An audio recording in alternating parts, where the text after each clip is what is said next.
An East Metro mom has a second career she never saw coming. She is now a published author. I got the chance to see how a COVID nurse's personal journal became a public and popular memoir.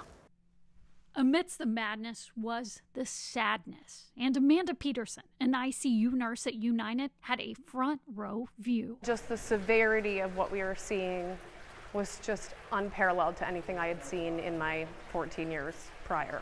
What were some of the things that took your breath away? One of the primary symptoms is that they couldn't breathe. And so we would spend our whole days centered around watching these people struggle to breathe. And the noise of the machinery helping them breathe or trying to keep them breathing. And it was just a constant barrage of breath.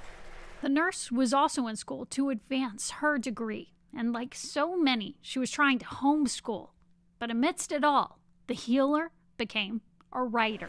Started writing social media posts on the back of my checkbook in my car, pages during class, a lot of it in the parking lot ramp of the hospital. Therapeutic. Just therapeutic, yes.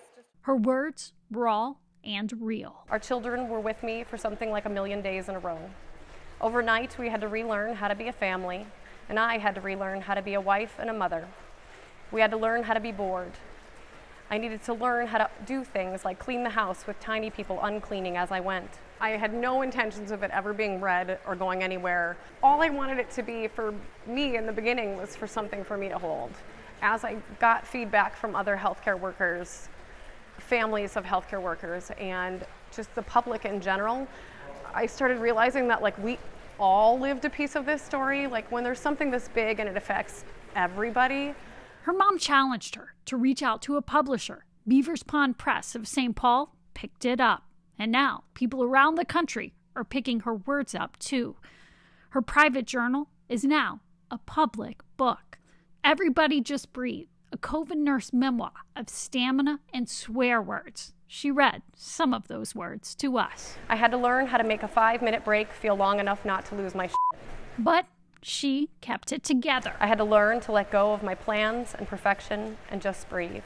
And that became my mantra. Making it through 2 brutal years, helping others pull through too. I felt like this needed to come out of me and I felt like it was a very important story to be told for so many of us. And now you're an author. Yeah, which is ridiculous. She may be an accidental author, but she is also an intentional healer.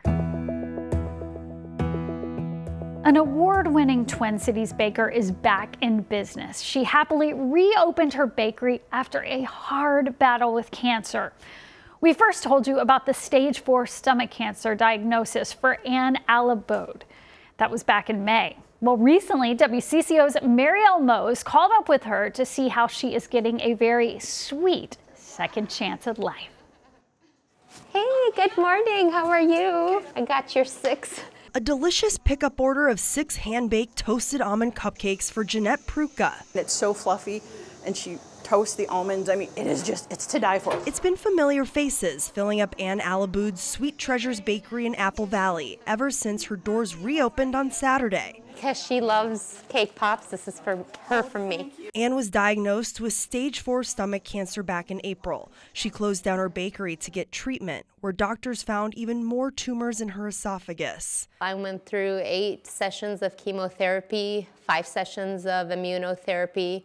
I've had 5 surgeries. She's on a feeding tube now, but it's not stopping her from returning to her happy place. What size box would you like? Serving up sweets to her loyal customers. First day back, we sold out, so it feels good to be back. Anne's stamina isn't full strength yet. So her husband stepped up to help her meet demand. Proved that he can do it without me. Not only is Anne celebrating being back to work, but also an appearance on the Food Network. I'm Anne, and my teammates are Brie and Julie, and we are Team Sugar Slay. The episode premiered last week, but was filmed almost a year ago, just before her diagnosis. I did get a little tired in the episode, but I didn't know at that time that I had cancer. On that show, Anne needed patience under pressure. To fight cancer, all she needed was perseverance. Most important thing is that you don't give up. In Apple Valley, Marielle Mose, WCCO 4 News. Wonderful day. Well, even if you love snow, chances are you don't love having to shovel it. It can be even harder for someone who is older or living with a disability. But as David Schumann learned, there are plenty of Minnesotans who are out there willing to help. Hi, Jean. I'm Seneca. Strangers. Until this moment, all Seneca Kruger knew was that Jean Kingbird needed help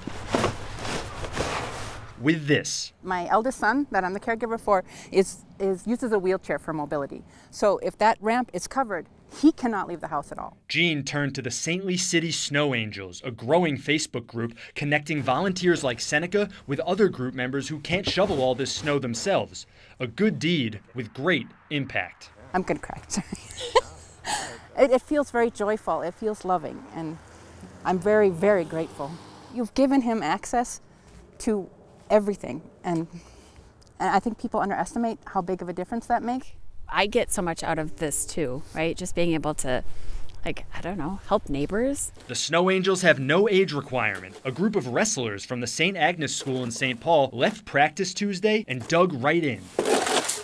Well, it's pretty easy for us. It can make a big difference for them. Feels pretty good. I'm glad I can do this. The creator of the group hopes to develop similar volunteer networks all over the city. It gives me so much joy to do this. It's a little bit ridiculous how happy it makes me. Because I actually think that most people do want to help each other, and sometimes they just don't know how to get started. When we come back, watch the start of this dream come to fruition. See how this space will soon become a place to support military families.